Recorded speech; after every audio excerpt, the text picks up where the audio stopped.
Father, I've got an article here entitled "Two Eminent Churchmen Agree." Yes. That there actually is, this is a shocker to a lot of people, Yes. that there are satanic practices going on at the Vatican. Could that be true? Yes. You want to say that? If I was a lawyer and you were on the witness chair, I'd say, would you say it? It's out loud. Yes. Yeah. Yes, it is. Now, when we say in the Vatican, it's at a certain level, and there's no doubt about it that there have been and still are practices that are formally venerating Lucifer, the prince of this world. There's no doubt about that. The people who are hanging out at the United Nations are just simply, in a nutshell, one word, they're Luciferian.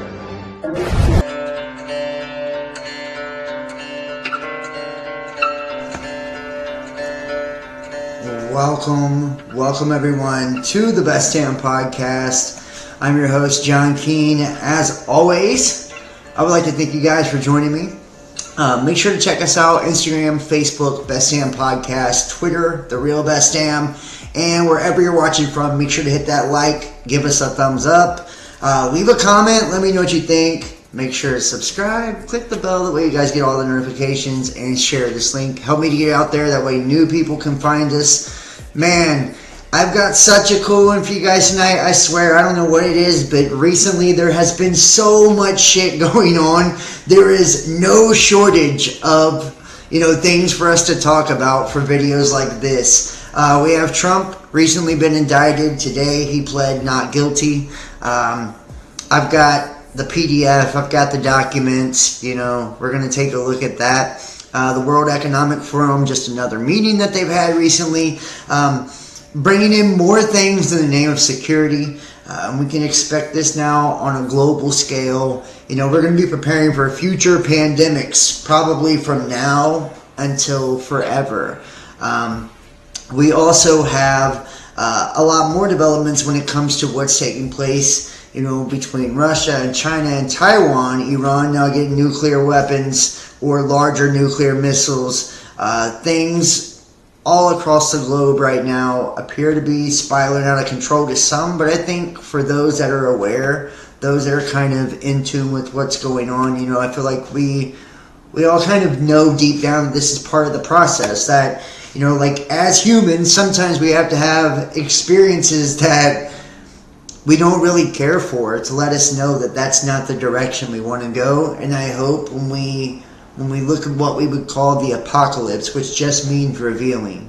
And I think many people would agree that we're in that time right now, a time of great revealing, a time of revelation, a time where humanity itself is becoming more self-aware. We're becoming more aware of our connectedness and our effect into the world and the things that we're doing. Whether it's artificial intelligence and the way that it's developing, and technology, and can we keep up consciously with what's taking place? Are we ready to kind of take the next step in human transformation? We're going to start here. The World Economic Forum is always at the front of the news now. They basically call the shots, right? We see after the transition from COVID-19 that we've now went into a global society.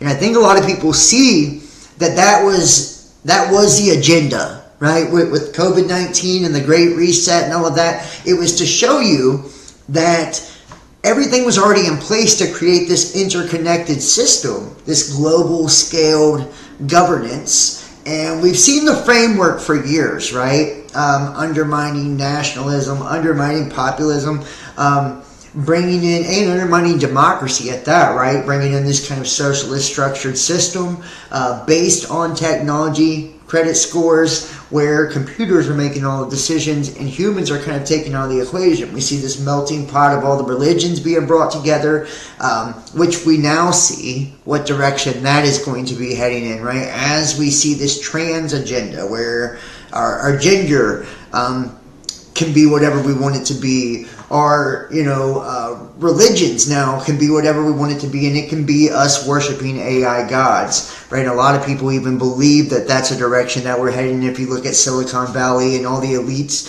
that's what they believe a lot of our technology has come from, fallen angels. We see in the very beginning, we talked about worshiping Lucifer. The WEF calls for the AI to rewrite the Bible, and a lot of Christians feel like everybody within Silicon Valley, everybody in the World Economic Forum are satanic, Luciferian, like you've seen, and they just want to kind of take down Christianity. So they kind of all got this chip on their shoulder as it is. But I think some of the things that are said in this interview are actually really interesting. We're going to watch a little bit of this. It says, the World Economic Forum calls for AI to rewrite the Bible, create religions that are actually correct. This is interesting. Top official with the World Economic Forum has called for religious scripture to be rewritten by AI to create a globalized new Bible. Yuval Noah Harari, and he's been in the news quite a bit for the things that he's said pertaining to technology and the future of humanity. And he's a senior advisor to Klaus Schwab, right?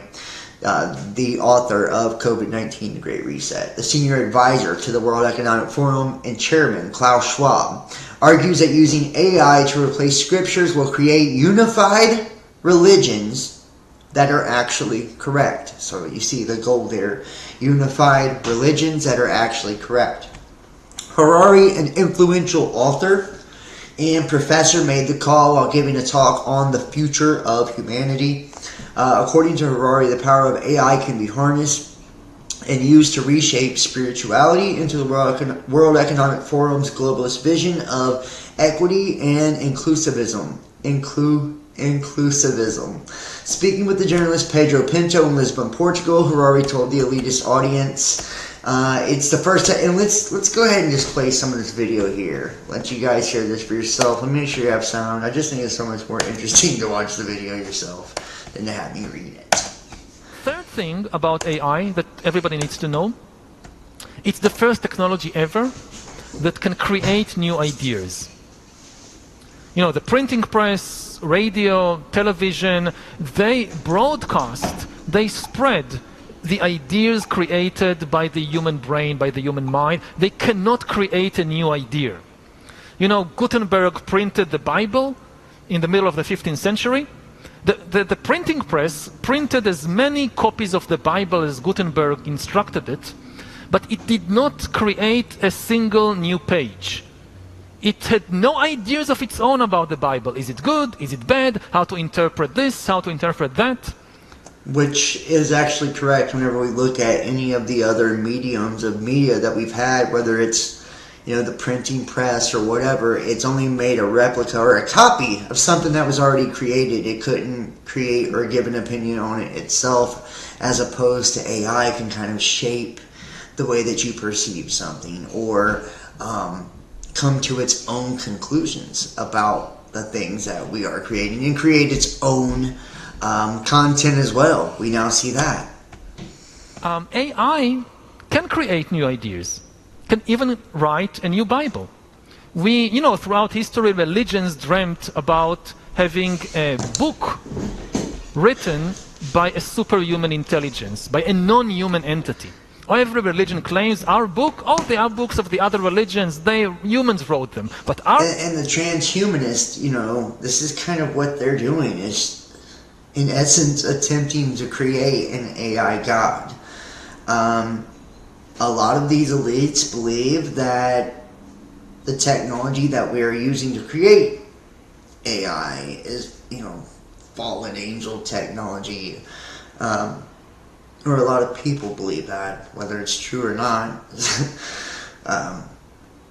And that we are tapping into alternate dimensions with D-Wave and quantum computing, and that maybe we are tapping into some sort of super intelligence. And what that intelligence is, some believe that it's Lucifer, some believe that it's God.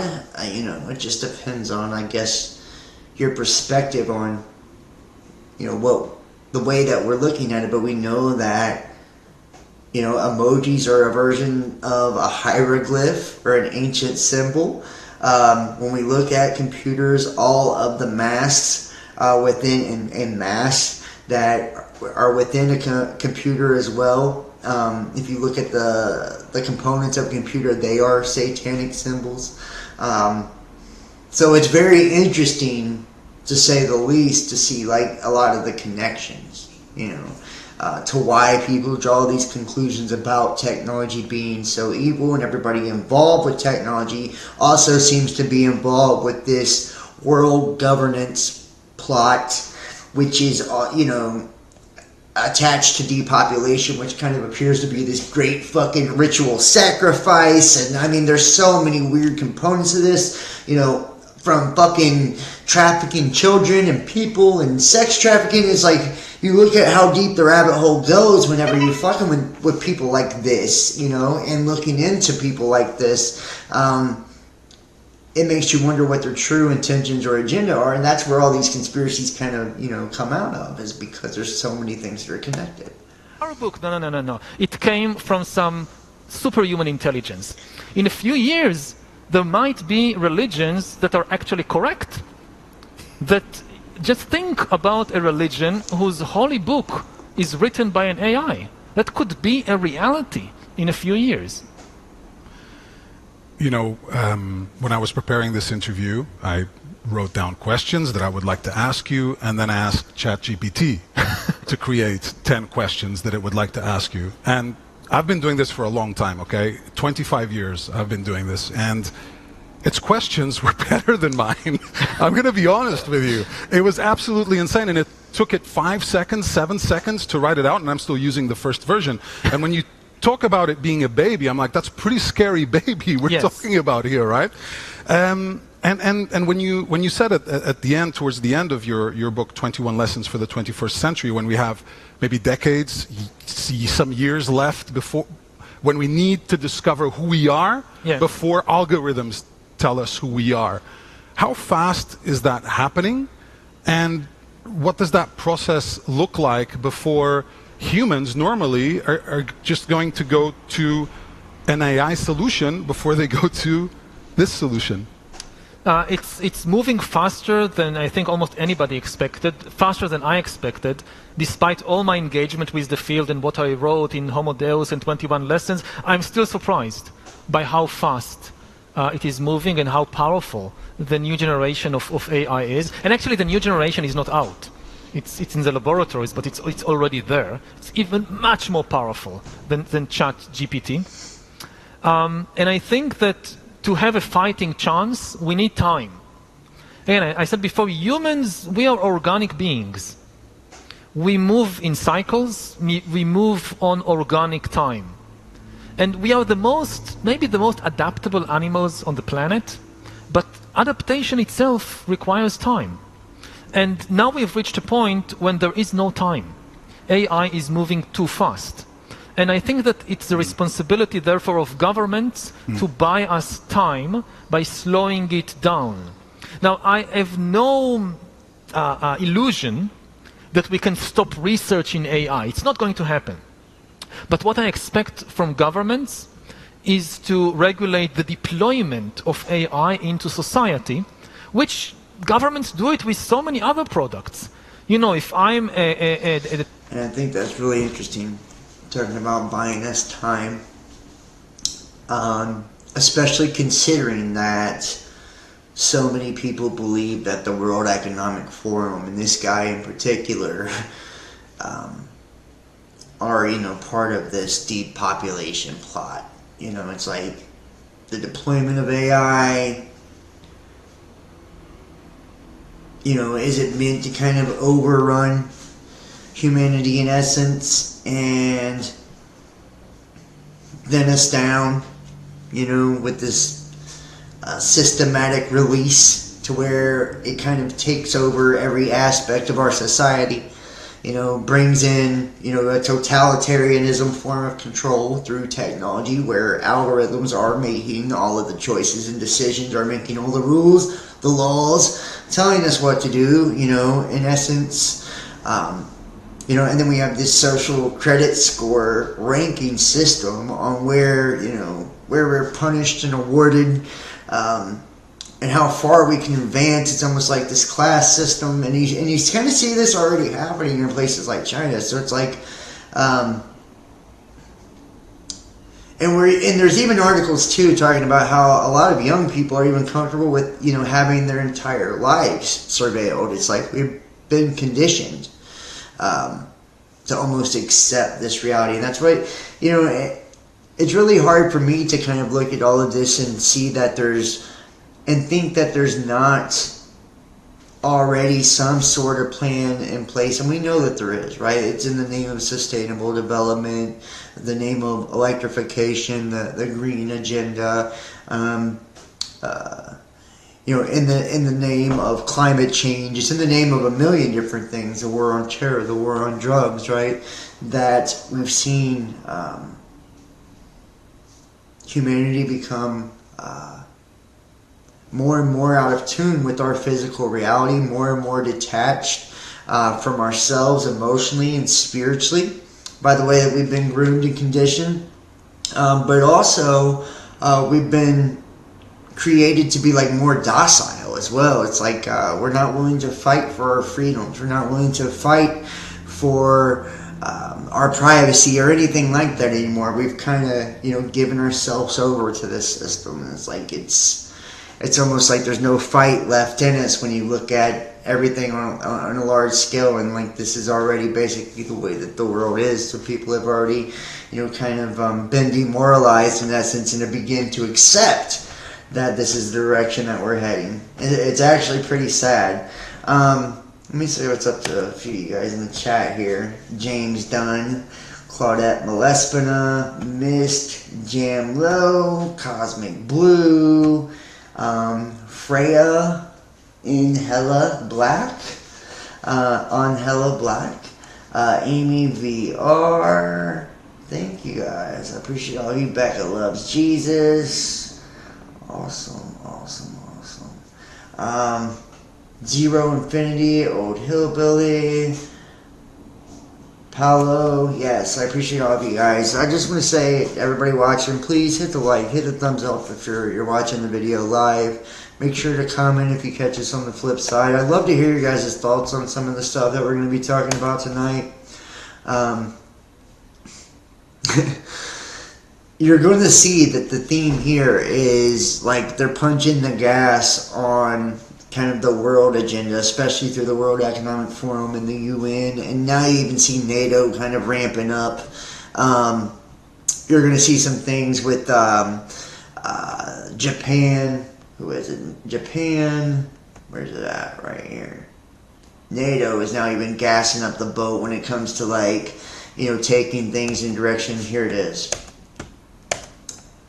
I don't think China's going to like this. U.S., Japan, Taiwan agree to share real-time drone intel. So now you're kind of seeing NATO stepping their game up, kind of working in cahoots together with multi-countries, right, in the way of defense. And these giant alignments are being created, and, this all could be for World War III. I mean, we know that that's a possibility, but more than likely, I think this is just like the new way of warfare.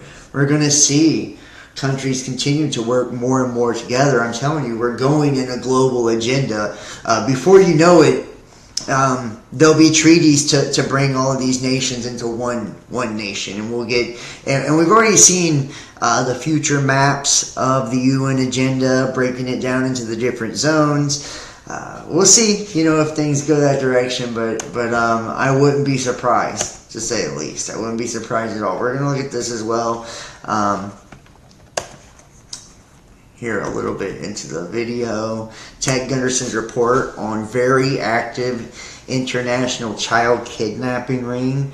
An organization called the Finders out of Washington, D.C. was established and operated throughout the 60s up to the early 2000s. It was exposed in 1987, and they moved their operation to Wichita, Kansas.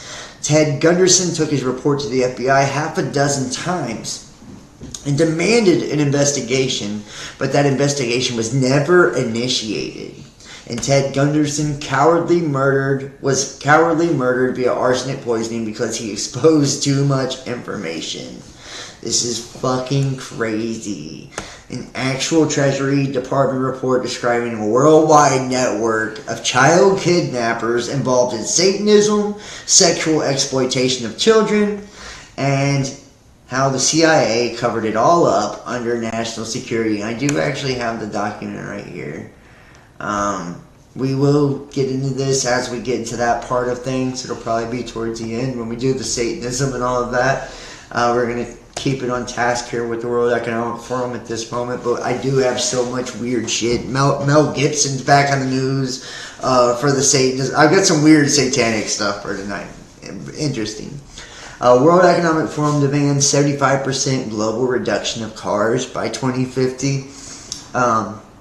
The World Economic Forum's latest agenda item is to reduce global private car ownership by 75%. What is it saying? You'll own nothing and you'll be happy? You know what I mean? You'll own nothing and you'll be happy. Like, this is the slogan. Like, we really are going in this direction. People think it's bullshit. Like, if you don't believe it by now, you're just a fucking idiot. It's like right out in your face. The World Economic Forum Great Reset agenda was on full blast recently after the organization published a blueprint to drastically cut the number of personal vehicles globally from 1.45 billion to 500 million by the year 2050. The WEF demands 75% global reduction of cars by 2050. If achieved, the massive cut to ownership would be a 75% reduction in the total number of cars in the entire world. Why do we need personal vehicles if we're all confined to our World Economic Forum mandated 15-minute cities? Anyways, right. The white paper titled The Urban Mobility Scorecard Tool, Benchmarking the Transition to Sustainable Urban Mobility, was co-authored with Visa and demands that municipalities put limits on the use of private cars. And I've actually got that. Where's it at? Right here. Hold on. This is the document. The Urban Mobility Scorecard Tool. And I'll read some of it. I don't know if this... Maybe I can give you the link here for you guys wanting to check this out.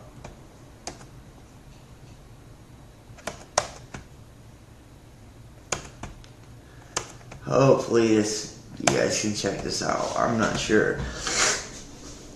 AI rewriting the Bible to a one world religion. Yeah, could you imagine what that religion would be like? It would basically say, like, AI was God, you know, and it'd be like, you guys ever seen the Anonymous? I know you have. If you've watched my videos for a long time, the Anonymous Christ Michael shit and all of that, like, there's been different versions of this. Kind of cultish, dark web shit that a lot of us have been uncovering for years. Shit like, you know, the Anonymous Operation, AI Michael and Tyler and all those weird ass things, Cicada 3301, they all have like this religious connotation to them. Every last one of them, even QAnon. Very strange, you know, so... Let's take a look here. The briefing paper, May 2023. The cities of the future. We need to move more people with fewer, cleaner vehicles. Investment in electrification, public transport, and shared mobility is the solution. Excuse me. Every time I do a video, I get the yawns. By 2050, almost 70% of people will live in urban areas, with towns and cities expected to grow by 2.5 billion people all over the world. In an increasingly urbanized world, delivering healthy, inclusive, sustainable, and vibrant cities is vital to both people and the planet. When it comes to achieving the vision for the cities of the future, there's perhaps no sector more important than mobility. Transport is the lifeblood of cities, providing access to homes and networks, connecting us to our communities and loved ones, and giving us the goods and services that we need in our everyday lives. Basically, they're talking about cutting down vehicles, right? From private car ownership down 75%. That way we'll all be riding the city bus together, basically, on our way to our jobs. So, taking Ubers and shit.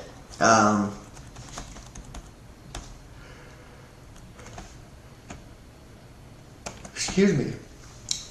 Here we go. World Economic Forum, 15-minute cities are a godless inversion of the Christian order. At the end of the day, while Christian communities center around God, the 15-minute city centers around man.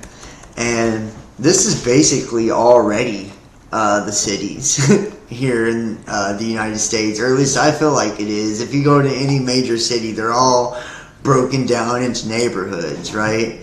So it's like really strange how they act like this 15-minute city concept is something brand new. It's really not. The city's already zoned and shit like that. So, have you heard of the so-called 15-minute city? It's an idea cooked up, excuse me, I'm so sorry, by a city planner named Carlos Moreno, which essentially divides larger cities into smaller portions where it's alleged that all your necessities will be in 15 minutes, either by foot or bicycle. The idea has been around for a while, and the World Economic Forum showcased the notion as part of its 2021 Sustainable Development Summit. Yeah, let's see if I can play the 15-minute city thing. Before the recent lockdowns around the world, we led hectic lives with long commutes and not enough time to spend with our families and friends. Traffic polluted our air, and smog blanketed our skylines. What if it could be different?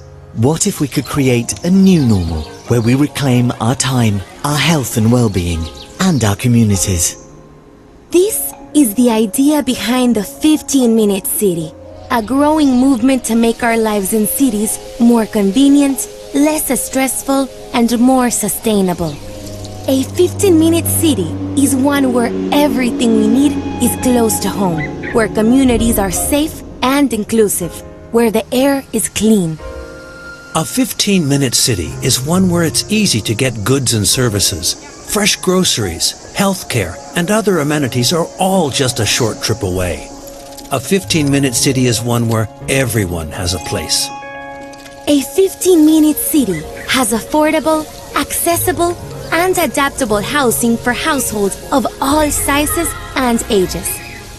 A 15-minute city means that you can work close to home or work remotely more often. Okay. And So, we all you play a role. guys in for the 15-minute city? Yeah. You guys want a 15-minute city home? Or you can walk and take your bike because you won't be allowed to own a car, right? Actual science is discrediting the apocalyptic fantasies of climate change cultists. Scientific studies and polls demonstrate just how insane and unpopular the ideas of Greta Thunberg and her doom cult chums are. Following news that eating the bugs is not good for you after all, a surprising announcement from the governor of the Federal Reserve throws more red meat to the reality-based community. In his May 11th speech, Climate Change and Financial Stability, Federal Reserve Governor Christopher J. Waller opened with this. Climate change is real, but I do not believe it poses a serious risk to the safety and soundness of large banks or the financial stability of the United States. Speaking to a conference in Madrid, Spain, he expanded his remarks with a statement on his personal duty. Risks are risks. My job is to make sure that the financial system is resilient to a range of risks, and I believe risks posed by climate change are not sufficiently unique or material to merit special treatment. Damn. So he's saying, I think too climate change is real. The climate has never been a stable system, and the actions of mankind in altering it have been negligible. Man-made climate change and the danger it represents is a case made on falsified data and dishonest models. It is a cult, and one which wishes to collapse civilization and destroy your freedom to preserve itself. The greatest risk to the climate at the present is the escalation to nuclear war, with the green and globalist doom cults enthusiastically support. Yeah, so there you go. New birth gap film shows how explosion in childlessness is driving population collapse. The great majority of childless women failed to find the right partner at the right time. Filmmaker Stephen Shaw has traveled the world to explore the reasons why. And you know what? I will be honest with you. I've seen a lot more of this. This is a lot more common than I can remember when I was younger. There was like almost no women without children. It's like now I feel like it's a lot more common. Like women that just never have kids. You know what I mean? Very, very interesting. You know what I mean? Maybe that's just in my life. I don't know. But I have noticed, you know, that that's a lot more common now than maybe it was something in the past. And, you know, I wonder if declining birth rates, male sterility, and things like that are perhaps a direct result of, you know, the genetically modified foods, the things that they're spraying in our air, the chemicals they're putting in our water. You know, a lot of that stuff is probably what's creating those problems. And it makes people, you know, wonder if they're doing it on purpose.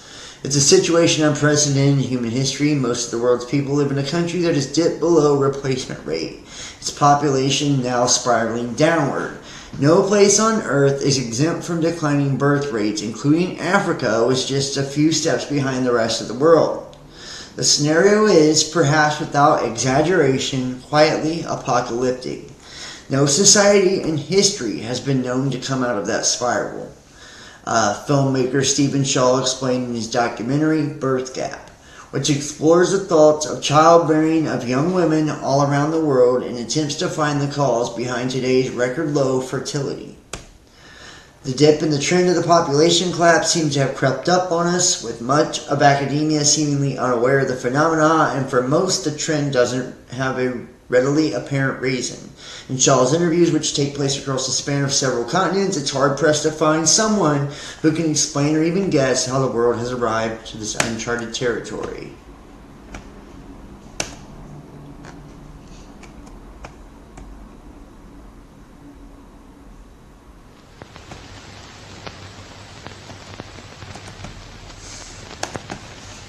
Dr. Ehrlich, your main concern has been the population bomb, as you call it in your book. What hope is there? We've got to use political processes. In the not-too-distant future, the government will simply tell you how many children you can have and throw you in jail if you have too many. I do know that at this time, unless now we think of what America is going to be like in the year 2000, this increase in population, and do something about it to stop that pressure, we're going to reap the whirlwind. Because look at what the year 2000 will be.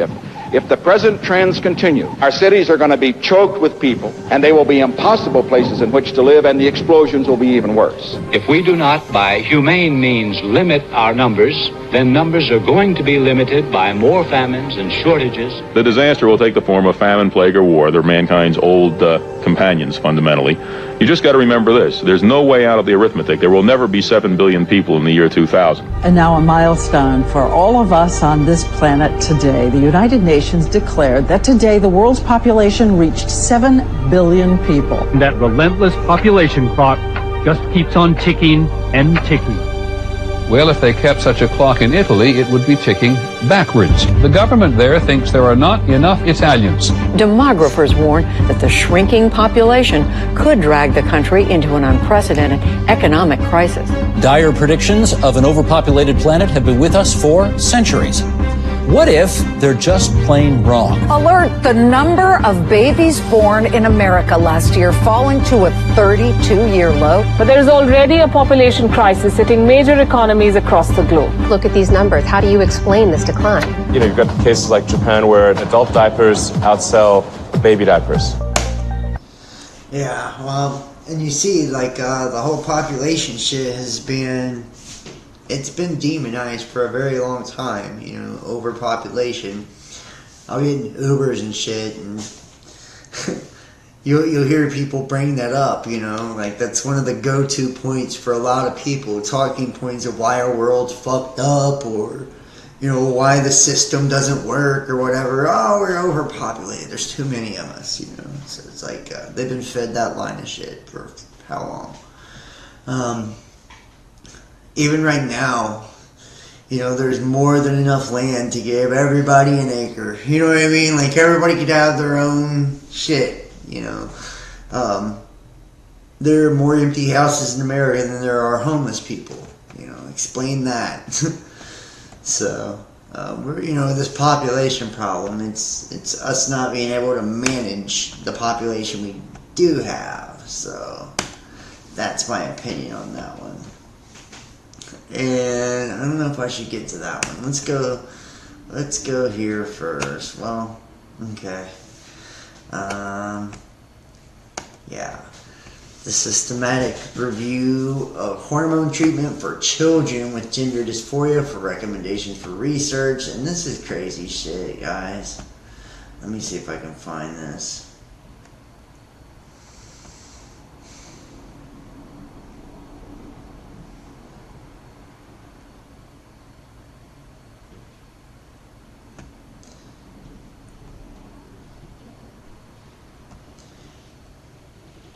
Before we jump into all the trans stuff, let me finish up this shit before I forget. Alright, we're going to move on to the World Health Organization, and then we're going to get into the trans shit and the Satanist stuff. It's sad that those are the topics, honestly. And then we'll get into the Trump shit. Thank you, Zachary. Been away from your channel for a while, but decided to check back and see how John was doing. Sweet.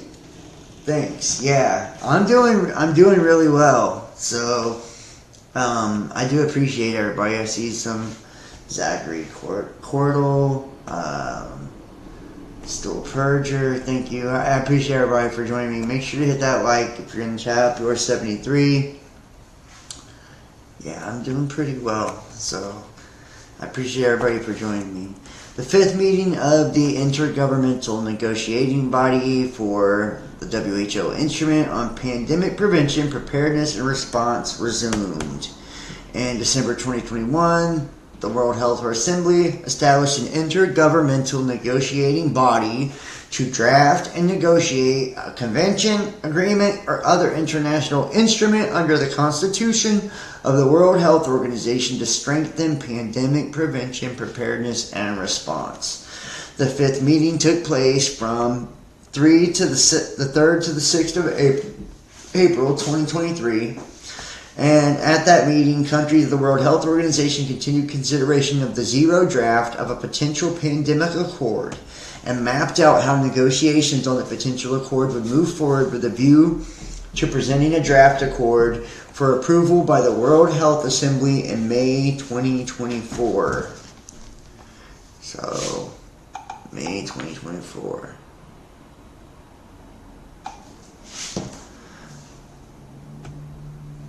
Let's take a look here.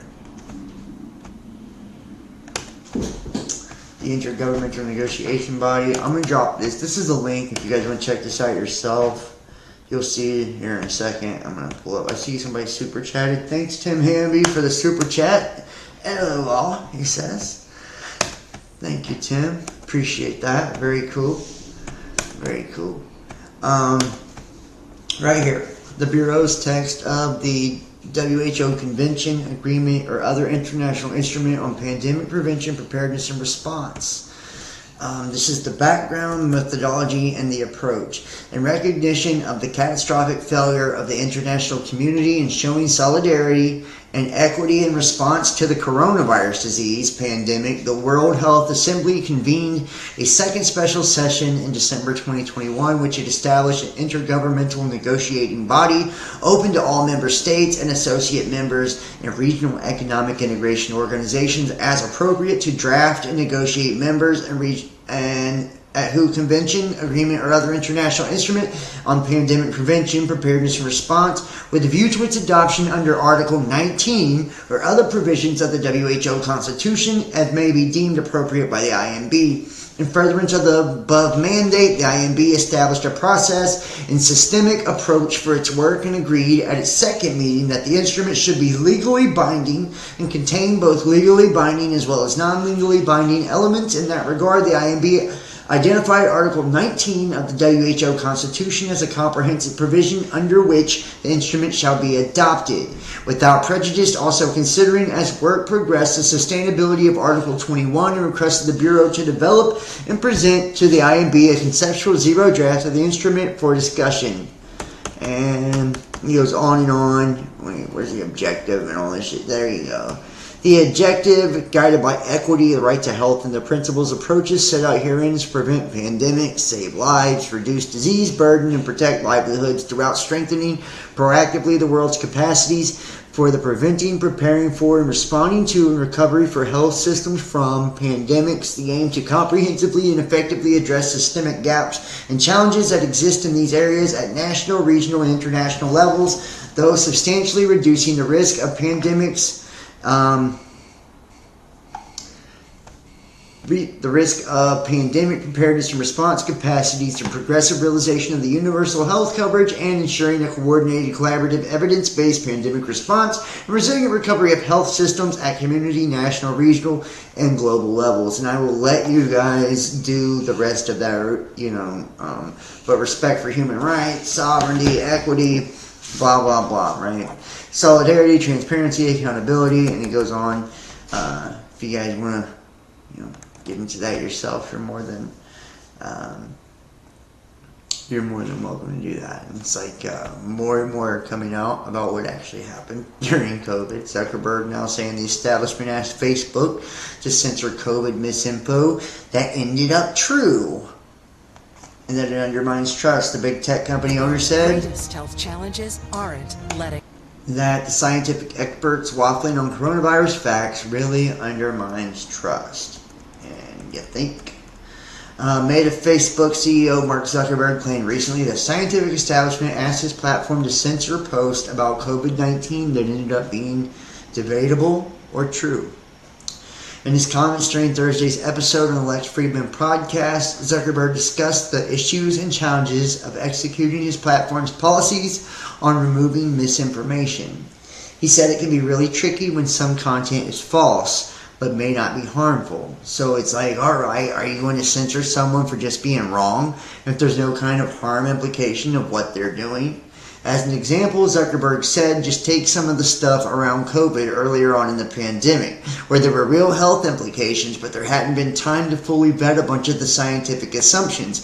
And unfortunately, I think a lot of the establishment on that kind of waffled on a bunch of facts.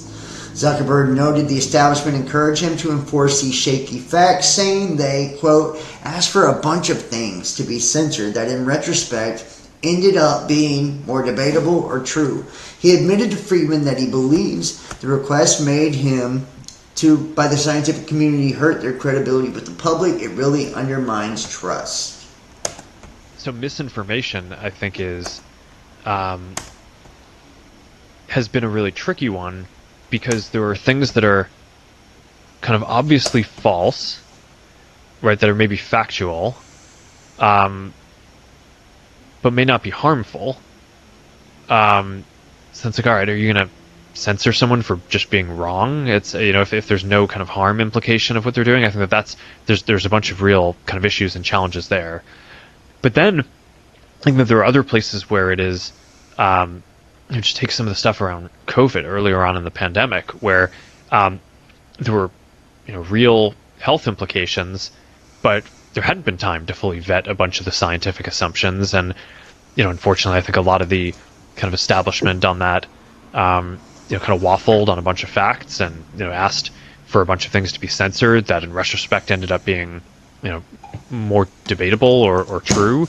And that stuff is really tough, right? And really undermines trust in that. And yeah. Isn't it funny how they're now coming out and saying all this shit? I mean, it's like, pretty late, for them to want to come out and talk about it now and say, oh yeah, we were wrong now. Some of those people were actually right. All the ones that we deplatformed and canceled out, and those guys, they might have been right. It's like, damn, probably could have used, a little bit of that patience on getting rid of people before you know all the facts, way back then. And speaking of, now let's get into some of these other videos here. I've got so much tonight. I hope I can get to all of it. Still Perjure, thank you for the super chat. Very nice. 33. Let's see the chat. Let's see if anybody's got anything cool to say. Vaccines will short circuit your nervous system. It's like putting a fork in a wall socket.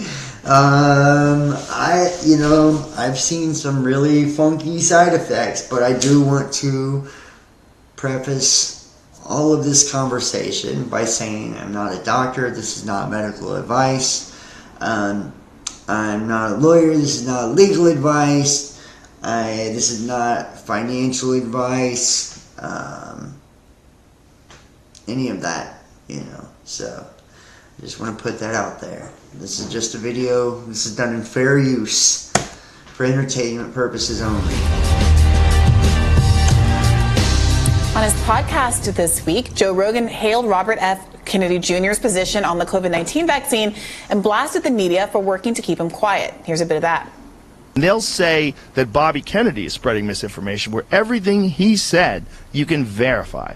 Everything he said is true. Yeah. But there's no money in agreeing with him. The amount of money that these news organizations, supposed news organizations, get from being on the side of the pharmaceutical companies and being in their good graces is millions and millions of dollars in advertising revenue. And they have a very specific mandate. And then in a sit-down interview with the Daily Wire... They have a very specific mandate. Yes, they do. They have a very specific mandate. And it's essentially agree with whatever the pharmaceutical companies are saying, right? So, pretty obvious. And I'm not even going to get into this one, man. We're not going to do that, but...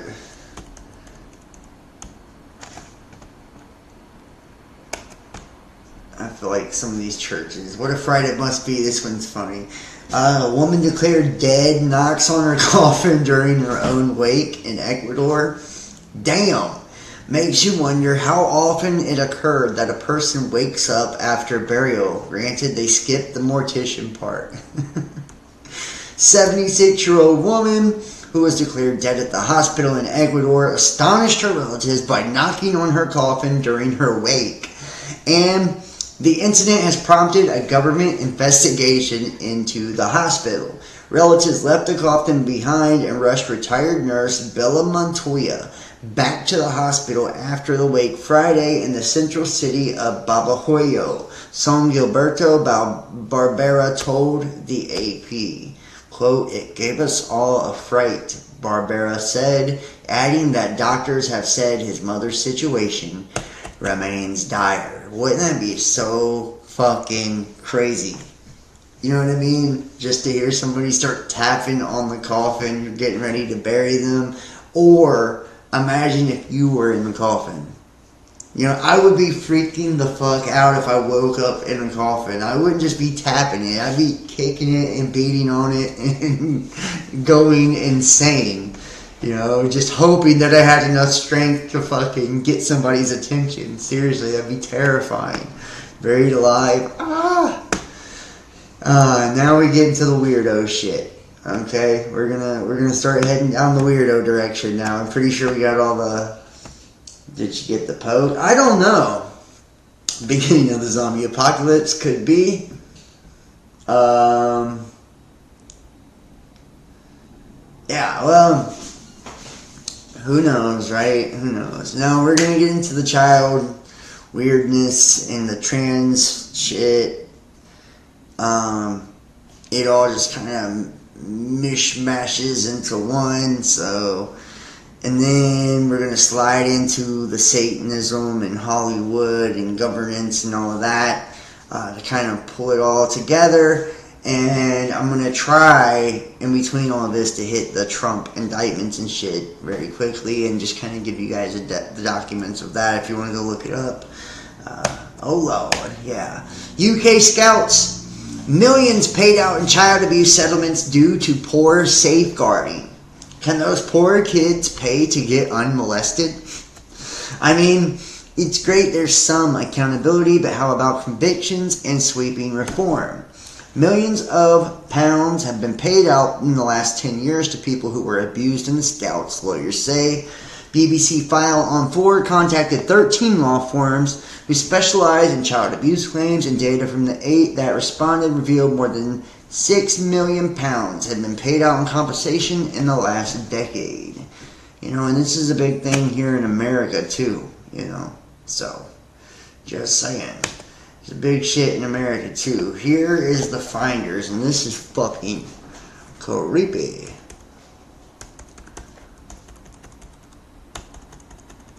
Right here. Let's see if I can...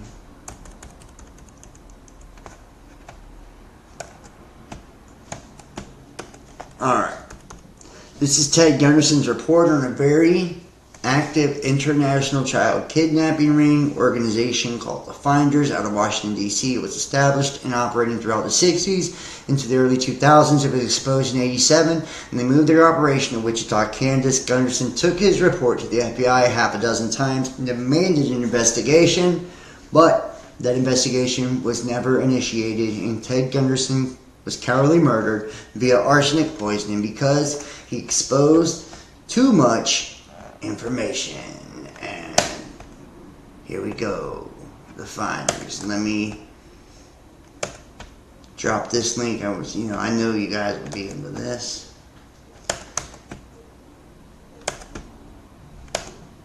Hopefully you can go check that out. Alright. And let me know if you guys can see me and hear me and everything's clear and all that good shit too at home, just to kind of help me out. So make sure you hit that thumbs up as well.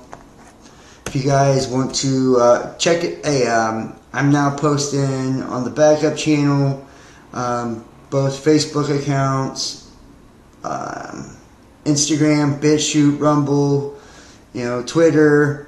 Check out Tumblr, check out all the different platforms, all the links are in the description. Get a Facebook fan subscription, YouTube subscription. You can donate or support PayPal, Venmo, Cash App, Facebook Messenger Pay, or join us on Patreon. So, the actual Treasury Department report describing a worldwide network of child kidnappers involved in Satanism and sexual exploitation of children. See how the CIA has covered it all up under national security.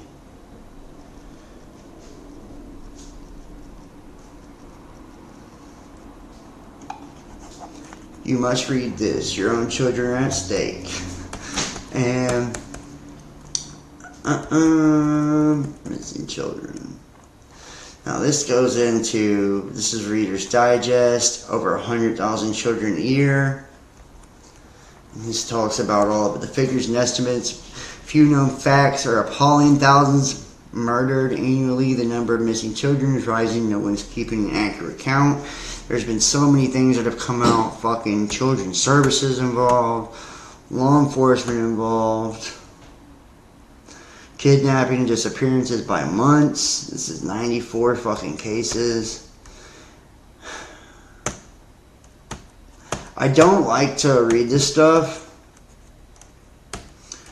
Now, the Finders is a CIA front established in the 60s. Members are specially trained government kidnappers with top clearance and protection, and their assigned task of stealing children torturing and sexually abusing them, sometimes involving them in satanic orgies, bloody rituals, and murder of other children with the slaughter of animals. The finders are known sexual degenerates who use a fleet of unmarked cars to grab targeted children from parks and schoolyards, many times using their own children members as decoys. They lure. Many times using their own children members as decoys, they lure innocent children away from the crowd close to their vans. The adults inside grab the children, drug them, and transport them to a series of safe houses where they await their ill-fated end. They are then used in ceremonies. The children are either murdered or sacrificed for body parts, or they are sold as sex slaves, auctioned off at various locations in the Northern Hemisphere, and in the past have been auctioned off near Las Vegas, Nevada, Toronto, Canada, Lincoln, Nebraska, Michigan, Houston, Texas. Marion David Petty, the leader of the cult, is identified pedophile, homosexual, and CIA officer. His son was a former employee of a CIA proprietary firm, Air America, which was notorious for smuggling drugs destined for the United States out of the Golden Triangle in Saigon during the Vietnam War. Damn, son.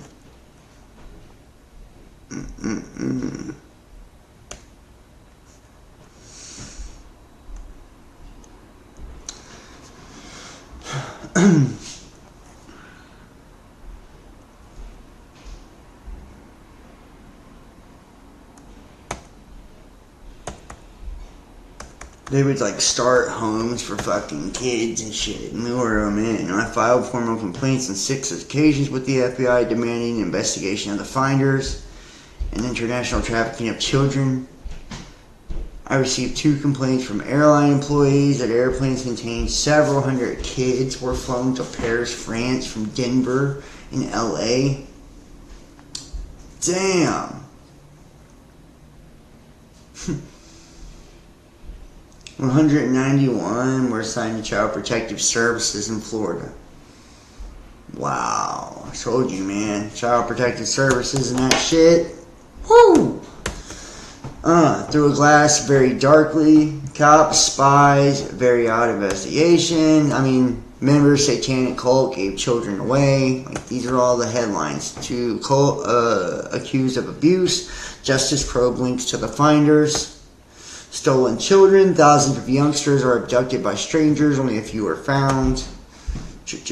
Our hearts, our stomachs hurt, says Norjan Ghosh. We thought of Johnny being tortured and murdered. Wow, the simple rules of safety. I don't even like reading this. The abduction of a child is often unfriendly, encounter leaving no evidence behind.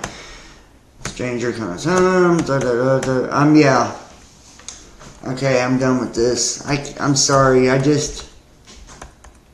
can't do too much of it. I believe way too much in like the power of attraction, you know, and I can shine a light on some things and bring attention to some things, but you know, I don't like to glorify these kind of things or to bring that into my world, my reality. Very crazy, very, very crazy. And that's not all, you know. As I'm pulling up the Mark of the Beast shit, here we go. This is the weird shit right here. I have a prediction. Hear me out on this prediction. Over the next few weeks, you will see a number of news articles from the mainstream media reminding you why you should hate actor Mel Gibson. Or at the very least, why you should ignore him. They will remind you that he's a bad person, a racist, an anti-Semite, and all manner of other things, they will tell you. They will republish the leaked audio recordings of his personal conversations where he said some really vile things that he later apologized for. We know these original recordings were edited before they were released. We now know that. How did they get out in the first place, you ask? How do these private conversations get out? How did the company that owns the National Enquirer get their hands on these tapes to begin with? Don't ask questions. Don't ask questions, just shut up and follow along. This anti-Mel Gibson campaign will start soon. It's going to start. You watch. Mark my words. Because Mel Gibson and what he is about to reveal about Hollywood and beyond. We just learned that Mel Gibson is about to release a 4-part massive documentary series on the worldwide child sex trafficking ring. Told you. That brings in $34 billion a year in revenue. $34 billion in revenue. Just for a frame of reference, the airline industry this year, it's bounced back. It's on pace to do $22 billion in revenue this year. 22. That's all airline companies combined. Child sex trafficking is more profitable than the airline industry. This news comes, though, on a day, today, the Wall Street Journal front page story exposing how Mark Zuckerberg's Instagram, yes, Instagram, is actively promoting in-person meetups for pedophilia networks. Yeah, and I'm going to give you the link to this article. I've got this article. Oh, that ain't it. How'd that get there? Right here. Instagram algorithms connect vast network of pedophiles seeking child pornography. According to researchers, fucking crazy. Let me drop this.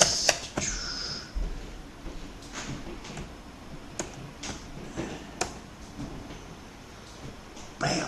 There you go. Another ad, YouTube. Hey, don't get mad at the ads, guys. Those commercials help me out.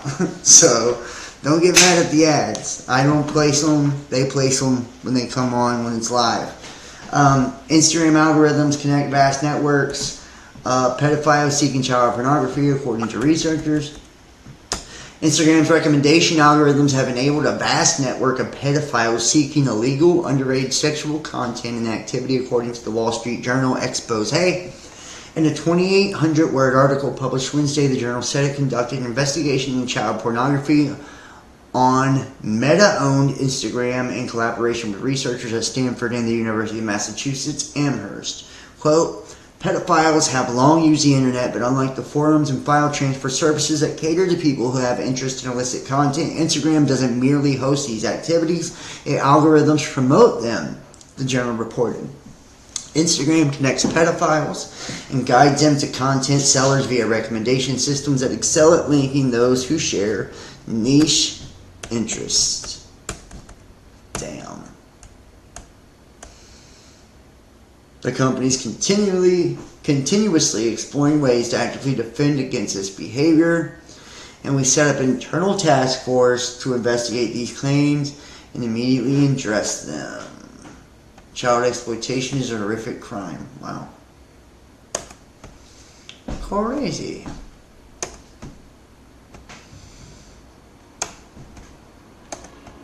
Here's the front page of the Wall Street Journal today. Instagram connects vast pedo network. The Meta unit systems for fostering communities have guided users to all sorts of child sex content. Company says it's improving their internal controls. Turns out all of those conspiracy theories about using a pizza emoji and a map that people said, no, that's like pedo language. That was a conspiracy theory. Turns out, just read the Wall Street Journal article. No, that's exactly how they communicated. If you're a seller, use pizza emoji. You use these different emojis to let people know what you want. It's all right there in Instagram. So that's happening. Wall Street Journal bombshell story. At America's border, tens of thousands of children are being brought into the United States. No birth certificates. Little girl undergarment. Yeah, this is fucking crazy right here. Hold on. They're showing you, like, at the border.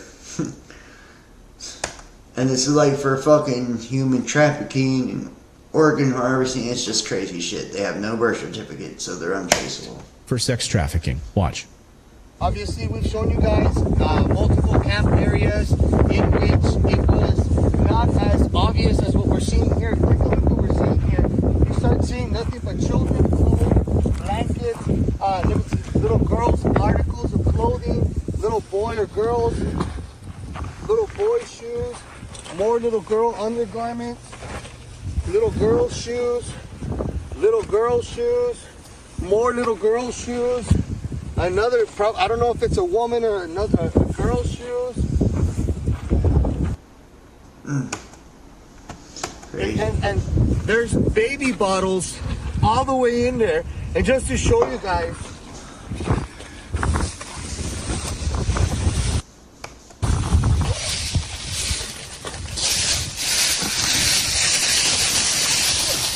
there's multiple baby bottles in here, baby formulas, little girl jackets. What's that medicine to the left? Gloves? Pacifiers. That's not a pacifier. That's a diva cup. Yeah, that's not a pacifier. Gloves. And then Infamil all the way. A former CIA agent explaining exactly how all of this works is crazy. and This is why crazy. it's so profitable and basically untraceable. These children are not just kidnapped and in some cases bred by families as a cash crop. We have people in the United States of America that breed children in order to sell them. And when they are sold, they come without birth certificates, which means it's easier to kill them and have no one ask where they are. We're also importing children by the plane load. Again, children who have no documentation. It's not just child slavery or child sex abuse. It's also child torture, because you have adrenalized blood. You have the whole blood drinking ceremony of the satanic world. And then you have ritual ceremonies and ritual murder, as well as incidental murder. The other working assumption is how long do these children survive within this system? What I am hearing from the witnesses that I've talked to is 2 years. It may be longer. It may be 4 years, it may be 6 years, but by and large, these children are so abused. I mean, we're talking rapes by the hour and so forth, that they reach their expiration date within 2 years. And then they're murdered with impunity, or they're ritually murdered if that's what they've been bred for. What? And you hear this from multiple CIA agents who've worked on these cases where they basically, and former FBI agents that we've spoken to here on this show who've... And it's like he knew every bit of, how it goes down.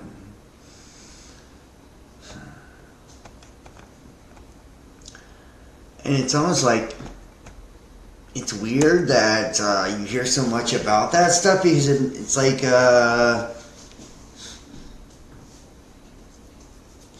we're normalizing it now.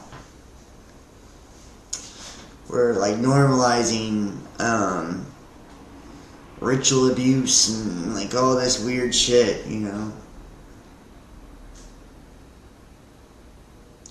It's not nearly as shocking or appalling as it once was at one time, which is crazy.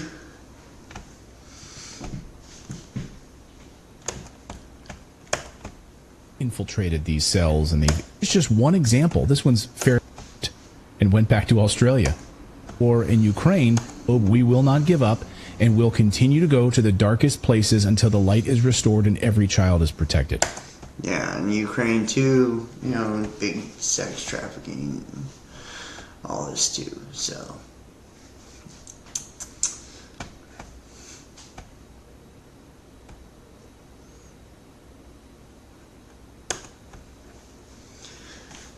George Soros hands the reins of the $25 billion empire to his son Alex. U.S. billionaire philanthropist George Soros has handed over the running of his $25 billion financial and charitable empire to his son Alex. The Hungarian-born financier said his son had earned it in an interview with the Wall Street Journal.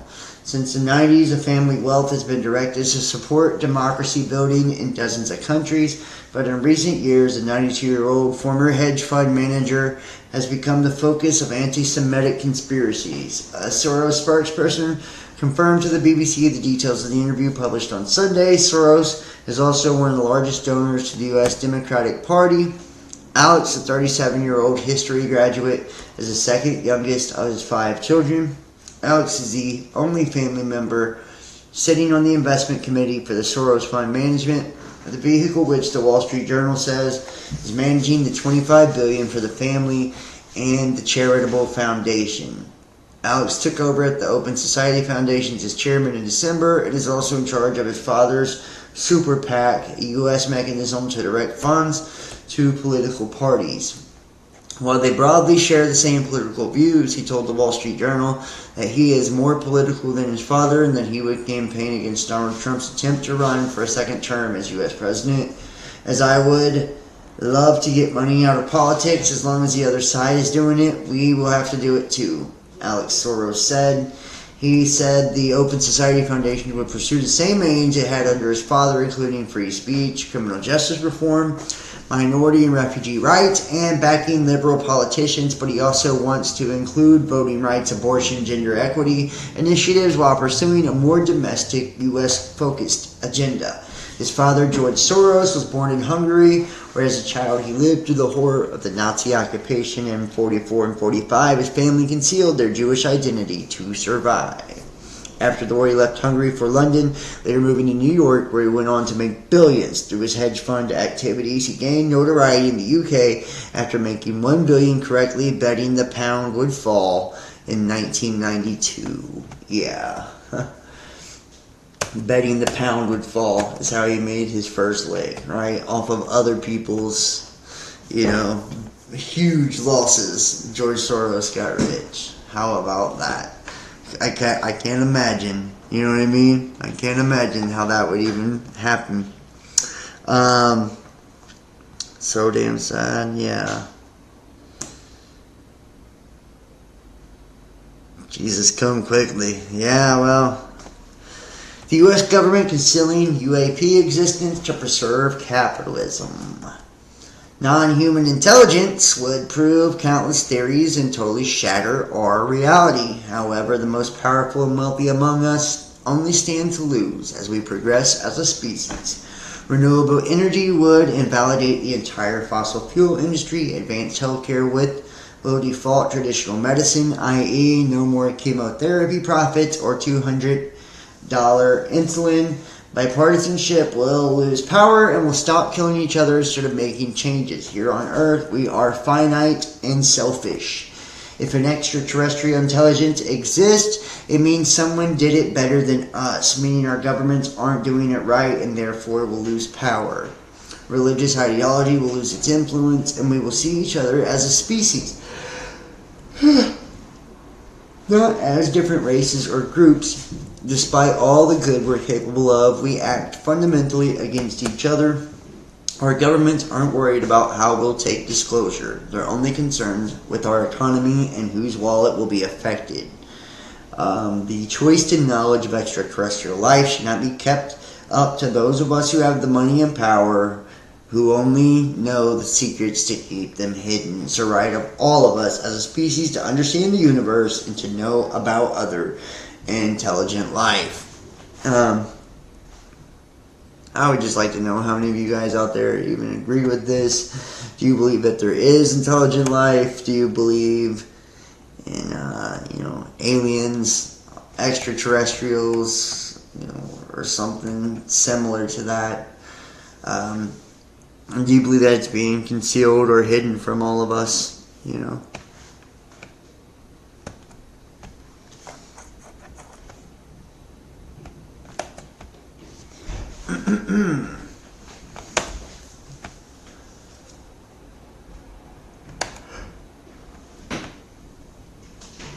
This is crazy. Anheuser-Busch just dropped that unsold Bud Light to quench the Canadian fires. Look at this. This is funny as fuck.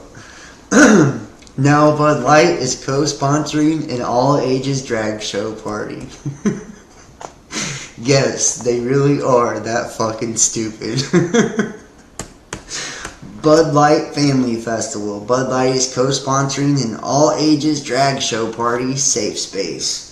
Despite tumbling sales and negative press coverage as a result of its partnership with transgender influencer Dylan Mulvaney, Bud Light is reportedly co-sponsoring an all-ages pride event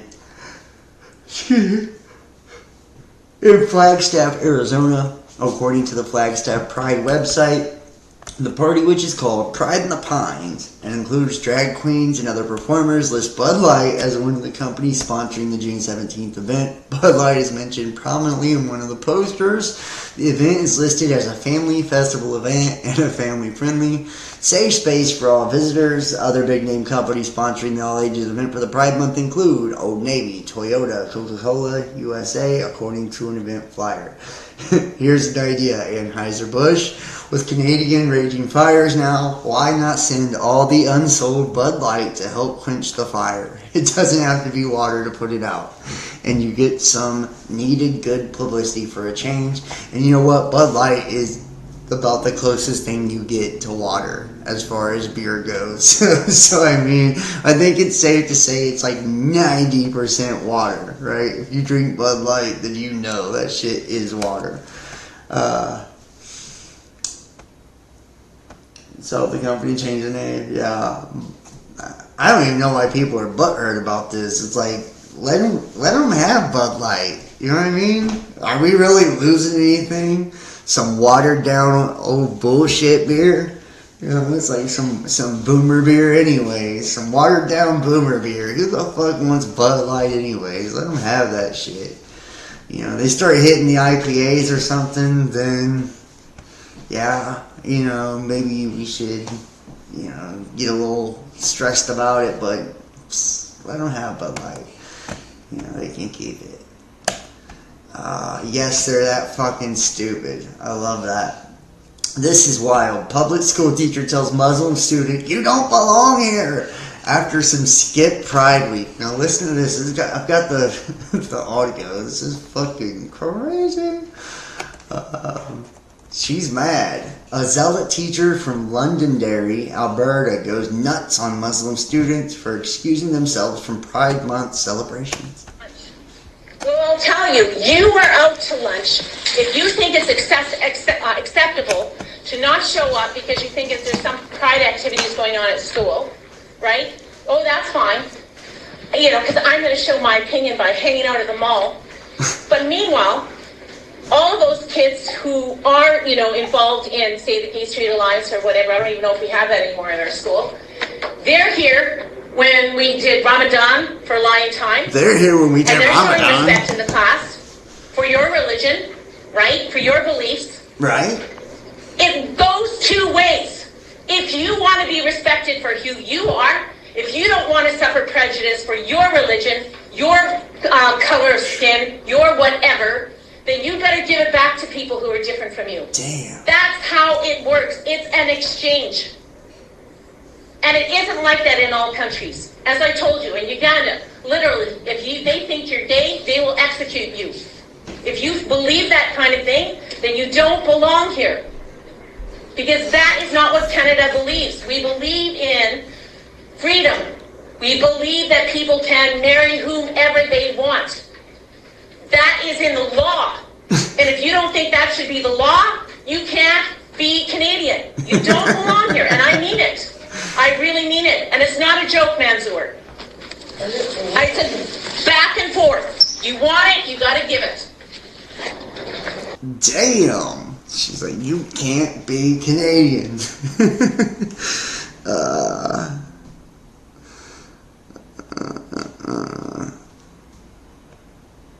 Yeah.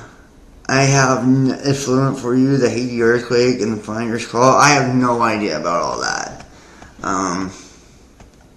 If that's some fucking hocus pocus fucking, what's it called? Nasara Gasara shit, no. I hate that stuff. Like, they caught those pedos in a secret tunnel. You know, Donald Trump was running space aliens and operations to save us. The Pleiadians channeled this message. They're in the secret space program, and they have all the kids in underground tunnels. You know, they're taking them off-world right now.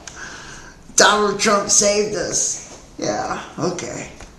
YouTube scrubbing RFK video from their site. Instagram bans before you post anything. This is fucking wild. I showed you the RFK shit, and this is a crazy video. This is the one they removed from YouTube, so I don't even know if I should play this on this channel, because this is YouTube that we're technically streaming on. He talks about who killed his fucking dad, and put it this way, he says that it was the security guard that was behind him, shot him 4 times in the back and shit. It's fucking wild. I am going to drop this link. I don't want to play it because, like I said, I mean, this is crazy. I would love to play it, actually, but if I already know it's been scrubbed from YouTube, then I think it's not a good idea to stream it on YouTube, right? Probably, that's kind of asking for it.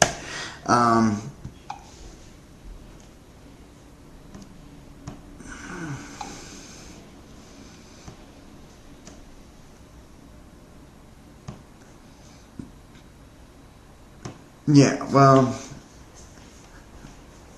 you're just old. Well, that's okay. Old people are cool too. I love old people.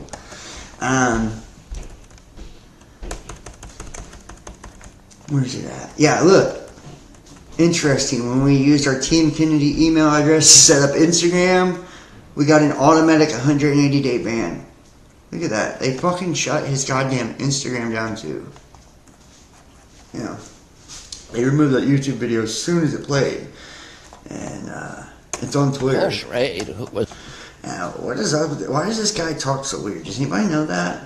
Why does he talk like this? Does anybody know why he talks like this? Does anybody know why he does that? I don't know. But more on the Luciferian system here. Let me play a clip here. This was from the intro.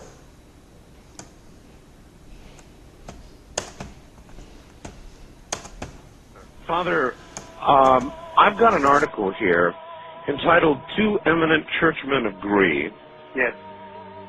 That there actually is, this is a shocker to a lot of people, Yes. that there are satanic practices going on at the Vatican. Could that be true? Yes. You want to say that? If I was a lawyer and you were on the witness chair, I'd say, would you say It's out loud, yes. Yeah. Yes, it is.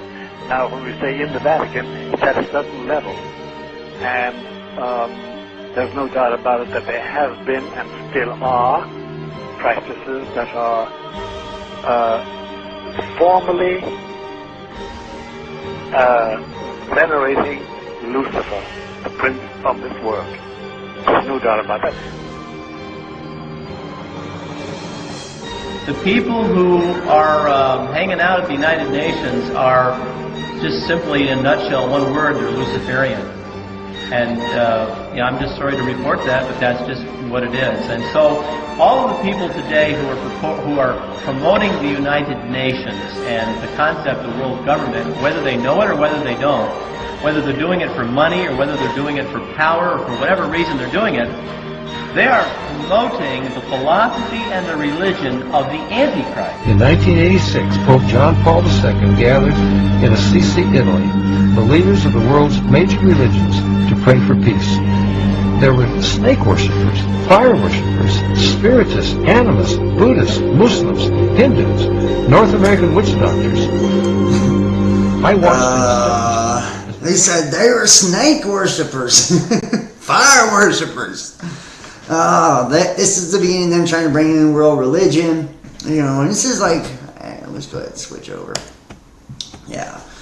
I thought that's an interesting video. It captures a lot of what we're trying to say here, what we're trying to show here. Like this, the rabbit hole goes so fucking deep. It's not funny. So fucking deep. Let me see.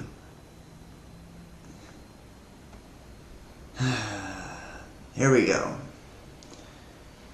And let's go to the Trump shit now. Trump mishandling the classified documents. Yeah. And I am going to give you these documents here. The indictment on Trump. You guys can tell me what you think about this. Do you believe that these indictments are legit? Is this a witch hunt? You know, what is your thoughts?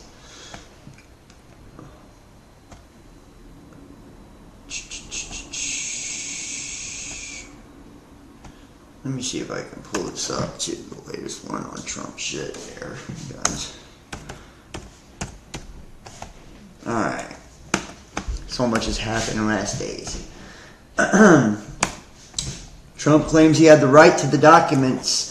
Former President Donald Trump made his first appearance Tuesday in a federal courtroom in Miami after he was indicted into an investigation into his handling of classified documents. Trump, who has repeatedly denied any allegations of impropriety, entered a not guilty plea through his attorneys and did not speak at all during the court appearance. Trump has been charged with 37 fucking counts. 31 counts of willful retention of national defense information, 1 count of conspiracy to obstruct justice, 1 count of withholding a document on record, 1 count of corruptly concealing a document on record, 1 count of concealing a document in a federal investigation, 1 count of scheme to conceal, and 1 count of false statements and representations. Pence said he can't defend what is alleged against Trump. Former Vice President Mike Pence said in an interview that he could not defend what was alleged against his former president. After reading the indictment, Pence called the allegations charging former President Donald Trump very serious in an audio interview Tuesday with the Wall Street Journal. Quote, "As the father and the father-in-law of 2 men that currently serve in the armed forces of the United States, I will never diminish concerns over the handling of classified materials." Pence said, "I can't defend what has been alleged here, but the president is entitled to his day in court." Yeah, motherfucker. He said he's entitled to his day in court. We know that that is just not true. You're guilty until proven innocent in the United States. Period. It's just how it works. Oh, man. How about that? Facing first German lawsuits over alleged side effects for the jab. It's now the Reuters, BioNTech. You guys remember them? Right? I love to see all this kind of the sandcastle of lies falling down around the scamdemic. Taiwan scrambles fighter jets after 10 Chinese warplanes fly across the sensitive median line. I showed you guys Taiwan, Japan, US sharing data now with their drones in the South China Sea. You think it's just a coincidence that we got all the warplanes rolling out? Why the U.S. electric grid isn't ready for the energy transition? To start with, there is no single U.S. electric grid.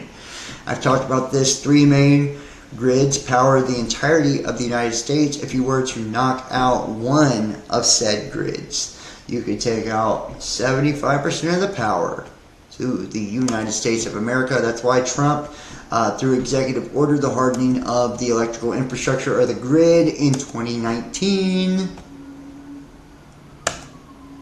And there was a special report, 2015, 2012, talking about the danger of the United States grid. NATO begins unprecedented air drill and show of strength. You see what I'm seeing? Like these giant alliances worldwide. NATO began its largest ever Air Force deployment exercise in Europe on Monday in a display of unity towards partners and potential threats, such as Russia.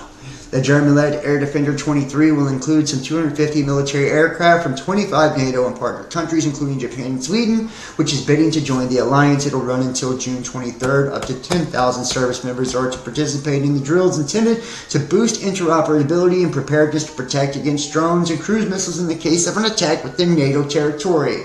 The significant message we're sending is that we can defend ourselves, Lieutenant General Ingo Gerhardt of the German Luftwaffe told public television. Air Defender was conceived in 2018 as part of a response to the Russian annexation of Crimea from Ukraine 4 years before, though Gerhardt insisted it was not targeted at anyone. We are a defensive alliance. That is how this exercise is planned.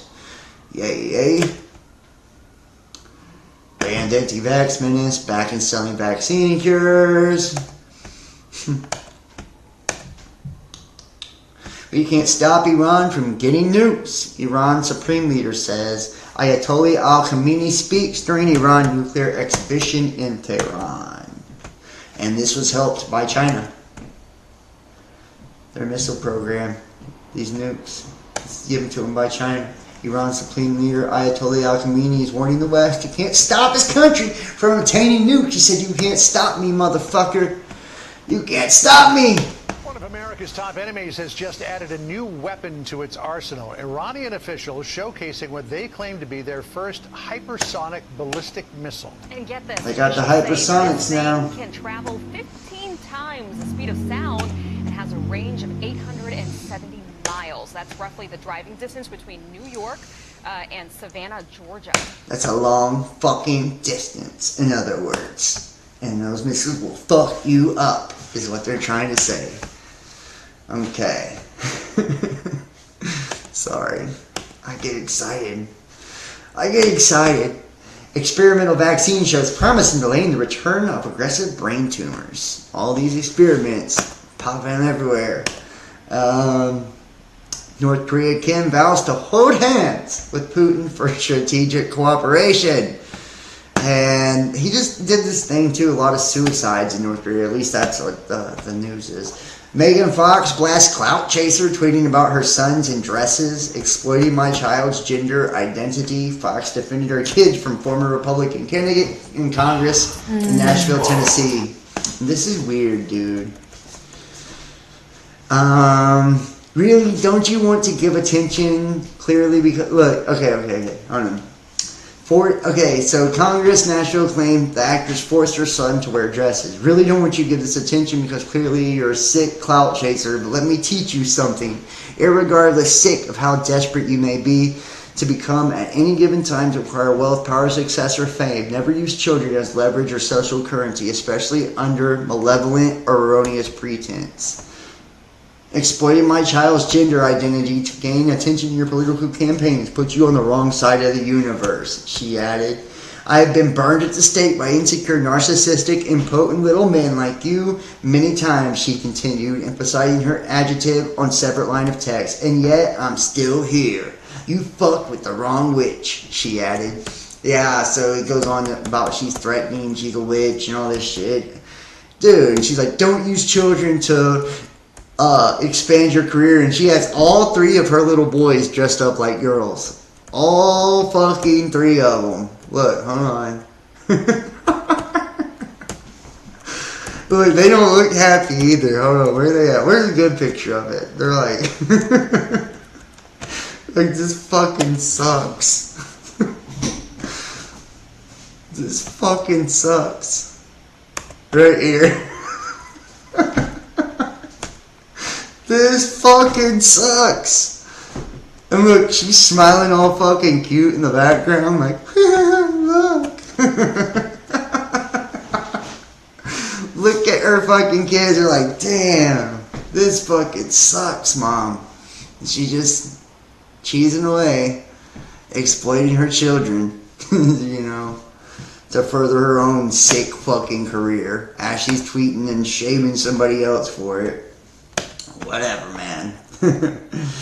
Elon Musk appears to troll Megan Fox, saying he wants to hire VP of Witchcraft and Propaganda. See, that's what happens when you start talking that shit, you know, online. People are gonna burn you every time. So, UN chief calls for new era of social media integrity and bid to stem misinformation. This shit just gets worse and worse. Alarm over the potential threat posed by the rapid development of generative artificial intelligence, AI, must now obscure the damage already being done by digital technologies to enable the spread of online hate speech as well as mis and disinformation, he said. The policy brief argues that there should be integral players in upholding the accuracy, consistency, and reliability of information shared by users. My hope is that it will provide a gold standard for guiding action to strengthen information integrity. And it's just like, motherfucker, you know, as if the censorship isn't already ridiculous. The advent of generative AI must not distract us from the damage digital technology is already doing. It's already doing. The proliferation of hate and lies in the digital space is causing grave global harm now. It is full in conflict, death and destruction, now. No. It is threatening democracy and human rights, now. It is undermining public health and climate action, now. No. It's doing it now. Deceitful, dangerous, and deadly. I wonder if they're talking about me or people like me. Like, this is not fucked up, but whatever. I don't even give a shit anymore, man. Meta AI researchers unveil IJPA, a computer vision model that learns more like humans do. And it's like the AI is kind of getting really slick. First vaccine for chikungunya, an emerging mosquito. Born threat nears after promising trial results. And it's like, whew. It's hard not to be against some of this stuff, and you see so many different things. Look, every goddamn article. COVID shots should target XBB variants in 23-24 campaign, US FDA says. God damn. It's like, if you ain't sick of all that, oh, and what do you know? The first vaccines for RSV are coming soon. What to know? It's like, strange.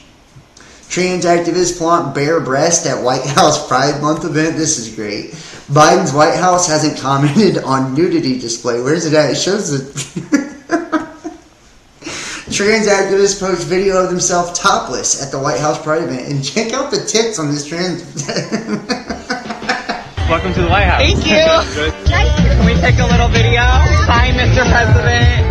It is an honor. Trans rights are human rights. Are we topless at the White House?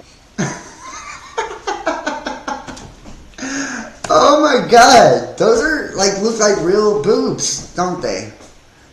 I'm just saying, they kind of look like real boobs. Ain't that crazy as fuck? This is at the fucking White House. Joe Biden's partying with a bunch of trannies at the White House and they got their titties out. Wow. Crazy.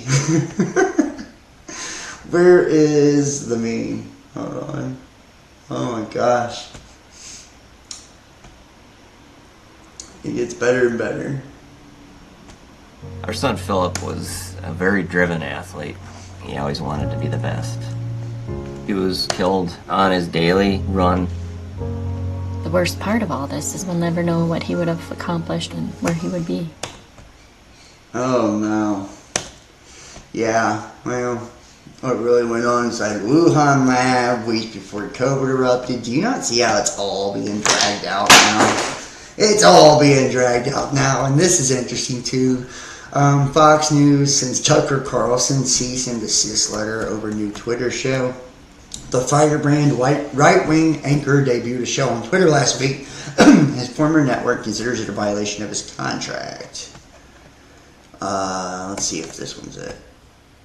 You like that bone? I got a great price on it. Did you see my tail when that Chewy box showed up? Oh, I saw it. My tail goes bonkers for treats at great prices. Sorry about the vase. Save more on what they love. Sorry, everyday guys. great prices at Chewy. All right, some more breaking news. Right now, former Fox News host Tucker Carlson announcing that he is relaunching his show, but this time it will be on Twitter. Take a listen. Starting soon, we'll be bringing a new version of the show we've been doing for the last 6.5 years to Twitter. We'll be bringing some other things too, which we'll tell you about. But for now, we're just grateful to be here. Free speech is the main right that you have. Without it, you have no others. Well, he made that announcement in a 3-minute video posted to his account. Remember, Carlson was fired from his primetime Fox News show last month. He is reportedly giving up about $25 million to break his non-compete clause to launch this new program. We want to bring in... Fucking crazy, man. Yeah, he is giving up $25 million to start a Twitter show. Fucking stupid. Other than that, you just have to shut up till after the election, you know. I don't know. Wild shit. I would love to hear some of your guys' thoughts about a lot of this shit, man, honestly.